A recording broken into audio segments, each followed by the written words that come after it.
So I'm going to show you how to make chicken korma. This is my family recipe. It's very unique and very tasty. So these are the ingredients over here.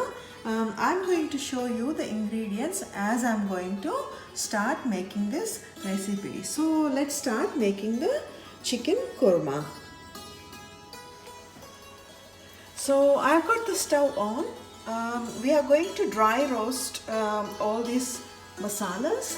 So I'm going to add one by one. I'll show you. First I'm going to add coriander seeds,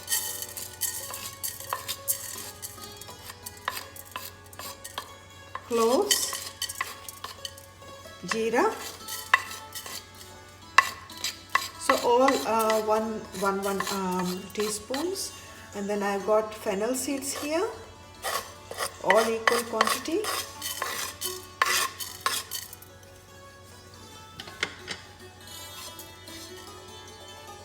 Green cardamom,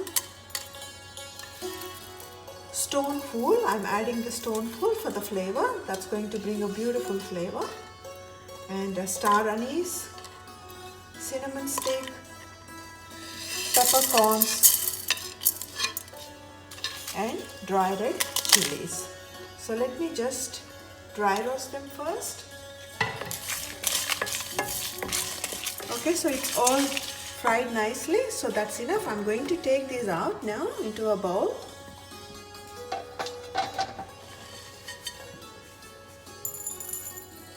I'm just going to transfer them all into this bowl for it to cool down. So while that's cooling down, I'm going to add some oil into this pan. Any cooking oil will do. I'm just using a normal sunflower oil, 2 to 3 tablespoons. So the oil is hot, so I'm going to add 1 full onion, roughly chopped. You don't need to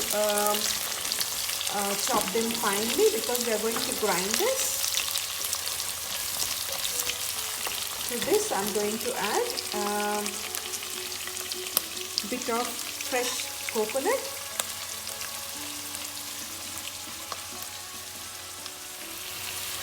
So we are frying the coconut, fresh coconut and onion until the rawness goes away. It doesn't need to get really brown, just until it's translucent. And I'm going to add some nice fresh chilies, green chilies as well to this.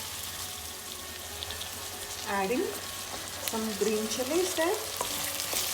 So let's fry it until it gets nice and translucent. Then I'm going to paste it all into a nice masala. To this I'm going to add just a half tomato. Not too much, just a half a tomato will do. Okay, so I'm going to turn off the stove, it's fried enough. And I'm going to let it cool down a bit so that we can grind them all together into a nice paste korma masala. So we are going to grind these dry masalas first, so they have cooled down a lot. So I'm going to add all of them.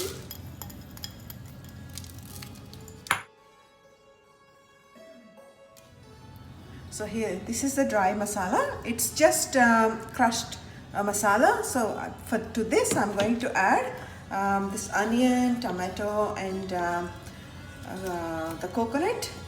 So we are going to grind this all together into a really nice smooth paste. Going to add a little bit of water as well.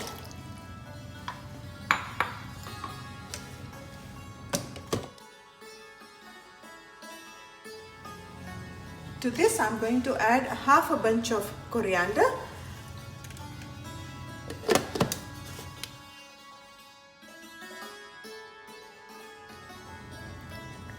So here it is, the masala, kurma masala is all ready. Have a look at this. It's nice and soft paste. So let's start making the chicken korma now. I'm going to make chicken korma in this clay pot.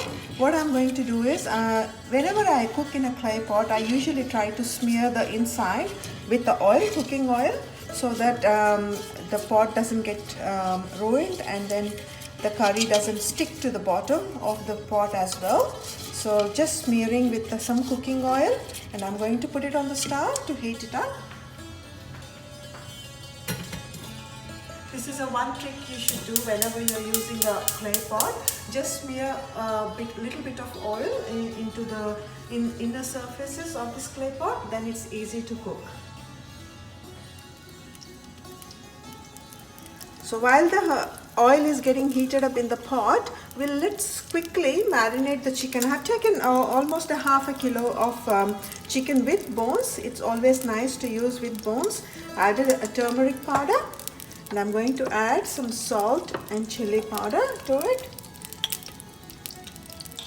So a little bit of a salt, 1 teaspoon of salt, and then I'm going to add a little bit of red chili powder. You can use any chili powder. So I'm going to add 2 teaspoons of garlic ginger paste. Let's just mix it all up nicely.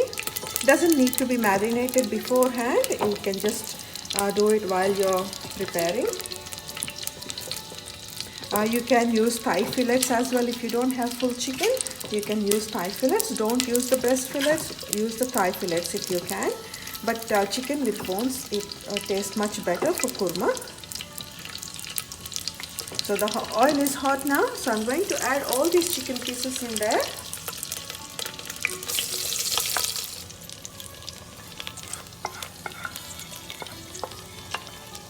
I'm just going to stir it up nicely.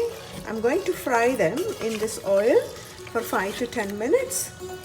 I just want the pieces to be seared up nicely in the oil, and then we are going to add the ground masala. So I'm going to just leave it in there for 5 minutes.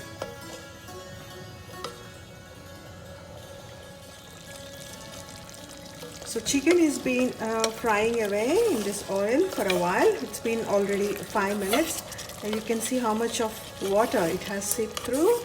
Now what I'm going to add is the masala that we have grinded. So I'm going to add the entire masala. And I'm going to add some water as well. Some more water. And I'm going to let it cook in medium. I'm going to close the lid, and I'm just going to let it cook until the chicken is nicely done. So I'm going to reduce the heat, and then I'm going to cover it, and then I'm going to let it cook. So we'll come back and have a look at it in 10 to 15 minutes time.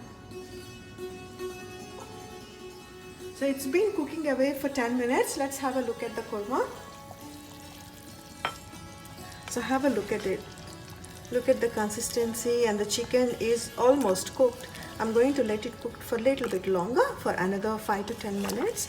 To this I'm going to add a little bit of salt. We added just only 1 spoon before, so I'm going to add another 1 more spoon. That will do.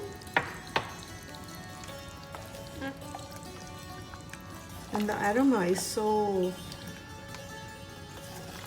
beautiful. So I'm going to let it cook again with closed lid for another 5 to 10 minutes. So you can see the oil has come up on the top. So not long to go. It's done already, but I'm just going to leave it for another 2 more minutes, and then we'll turn off the stove. So let's check. Wow, have a look at it. You can see the oil is on the surface. So it's all done. I've turned the stove off now. I'm going to plate this up.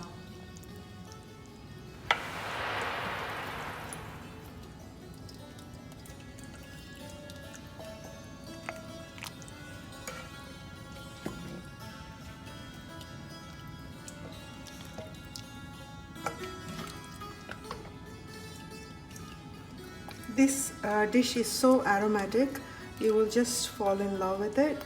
I don't think you will have anything else other than this. from now on.